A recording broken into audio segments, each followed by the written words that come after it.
اس کے بعد اللہ نے وارننگ دی، فرمایا واتقوا یوما لا تجزی نفس عن نفس شیئا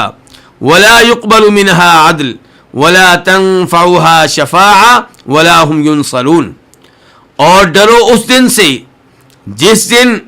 کوئی جان کسی جان کو کچھ بھی فائدہ نہیں دے سکے گی، اور نہ ہی کسی جان کی طرف سے فدیہ قبول کیا جائے گا، اور نہ ہی کسی جان کو کسی قسم کی شفاعت فائدہ دے سکے گی، اور نہ کی جا سکے گی۔ تو یہاں پہ وارننگ ہے کن کو؟ بنی اسرائیل کو، کہ اگر تم ایمان نہیں لاتے آخری نبی پہ جناب محمد صلی اللہ علیہ وسلم پہ، تو تمہیں انبیاء کرام علیہ الصلوۃ والسلام کی طرف تمہاری نسبت بچا نہیں سکے گی، تمہیں تمہارے یہ نعرے کہ نحن ابناء اللہ واحباؤہ، ہم اللہ کے بیٹے ہیں اور اللہ کے پیارے ہیں، اللہ کے محبوب ہیں، یہ چیز تمہیں بچا نہیں سکے گی۔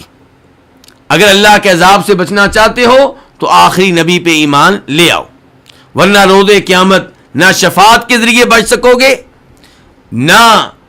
کوئی نفس تمہارا بوجھ اٹھائے گی، اور نہ ہی تمہیں کوئی اللہ کے عذاب سے بچا سکے گا۔ تو اللہ تعالیٰ فرماتے ہیں واتقوا یوما، ڈرو اس دن سے۔ یوما یہاں پہ موصوف ہے، اس کی صفت کیا ہے؟ لا تجزی نفس عن نفس شیئا، وہ کیسا دن ہوگا؟ وہ ایسا دن ہوگا کہ جس دن کوئی انسان کسی انسان کو کچھ بھی فائدہ نہیں دے سکے گا۔ اللہ رب العزت سورہ لقمان کے آخر میں فرماتے ہیں یا ایھا الناس اتقوا ربکم واخشوا یوما لا یجزی والد عن ولدہ ولا مولود هو جاز عن والدہ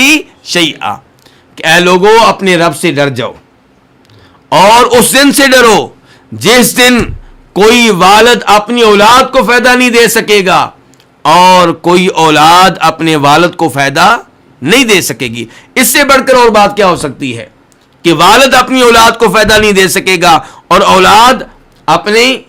والد کو فائدہ نہیں دے سکے گی، بلکہ صورتحال وہ ہوگی جو اللہ نے سورہ عبس کے آخر میں بیان کی ہے، لِكُلِّ امْرِئٍ مِّنْهُمْ يَوْمَئِذٍ شَأْنٌ يُغْنِي، اس دن ہر ایک کو اپنی پڑی ہوئی ہوگی اور ہر کوئی دوسرے سے بھاگ رہا ہوگا۔ یوم یفر المرء من اخیہ وامہ وابیہ وصاحبتہ وبنیہ، کہ انسان اپنی بیگم سے اپنے بیٹوں سے بھاگ رہا ہوگا، کوئی کسی کی مدد کے لیے تیار نہیں ہوگا۔ تو اللہ تعالیٰ کہتے ہیں اس دن سے بچ جاؤ، اس دن سے ڈر جاؤ جس دن کوئی بھی انسان کسی انسان کو کچھ بھی فائدہ نہیں دے سکے گا۔ ولا يقبل منها عدل، اور نہ ہی اس کی طرف سے فدیہ قبول کیا جائے گا۔ اللہ رب العزت فرماتے ہیں کہ اس دن مال کام نہیں آئے گا، مال جہنم کی آگ سے نہیں بچا سکے گا، مال اللہ کے عذاب سے نہیں بچا سکے گا۔ ولا تنفعها شفاعہ، اور نہ ہی کسی قسم کی شفاعت کوئی فائدہ دے گی۔ اللہ تعالیٰ فرماتے ہیں ایک اور مقام پہ فما تنفعها شفاعت الشافعین، کہ اس دن انسان کو شفاعت کرنے والوں کی شفاعت فائدہ نہیں دے سکے گی۔ یہاں پہ سوال پیدا ہوگا کہ ہم قرآن حکیم کی دیگر نصوص پہ غور کریں، نبی علیہ الصلوۃ والسلام کی احادیث پہ غور کریں، تو پتہ چلتا ہے کہ روز قیامت شفاعت ہوگی، اور یہاں سے پتہ چل رہا ہے کہ کسی قسم کی شفاعت فائدہ نہیں دے گی۔ تو اس اشکال کا جواب یہ ہے کہ جب کوئی کافر ہوگا تو اسے کسی قسم کی شفاعت کوئی فائدہ نہیں دے گی۔ جب کوئی جناب محمد صلی اللہ علیہ وسلم پہ یا کسی اور نبی پہ ایمان نہیں لائے گا، یا کسی فرشتے پہ ایمان نہیں لائے گا، یا تقدیر پہ ایمان نہیں لائے گا، یا آخرت پہ ایمان نہیں لائے گا، کافر ہوگا، تو کافر کو کسی قسم کی شفاعت کوئی فائدہ نہیں دے سکے گی۔ لیکن اگر کوئی مسلمان ہوگا، مومن ہوگا، توحید پہ ہوگا، رسالت پہ اس کا ایمان ہوگا، آپ کو آخری نبی مانتا ہوگا، ایمانیات کے معاملے میں پاس ہو گیا، البتہ اس نے کبیرہ گناہوں کا ارتکاب کیا،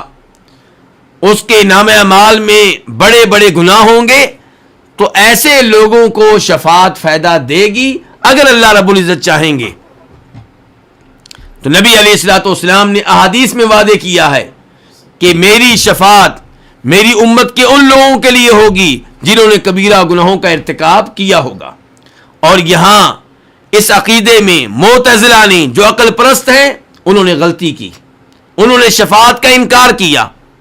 اور آج بھی کئی لوگ ان کے افکار سے متاثر ہیں اور وہ شفاعت کا انکار کرتے ہیں۔ ان میں مولانا امین احسن اصلاحی بھی ہیں، اور وہ لوگ جو ان سے متاثر ہیں وہ بھی اسی عقیدے پہ قائم و دائم ہیں، جبکہ یہ عقیدہ غلط ہے، یہ عقیدہ درست نہیں ہے۔ صحیح بات یہ ہے کہ روز قیامت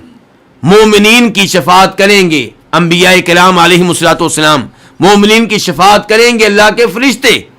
مومنین کی شفاعت کریں گے دیگر مومن، تو یہ شفاعت روز قیامت ہوگی۔ اللہ تعالیٰ آیت الکرسی میں فرماتے ہیں من ذا الذی یشفع عندہ الا باذنہ، کون ہے جو اللہ کے ہاں اللہ کی اجازت کے بغیر شفاعت کر سکے؟ اس کا مطلب یہ ہے کہ اللہ کی اجازت سے شفاعت ممکن ہو سکے گی۔ ولا هم ینصرون، اور نہ ہی ان کی مدد کی جائے گی۔ تو جو ایمان کے معاملے میں پاس نہیں ہو سکیں گے ان کی کوئی بھی مدد نہیں کر سکے گا، انہیں کوئی بھی اللہ کے عذاب سے بچا نہیں سکے گا۔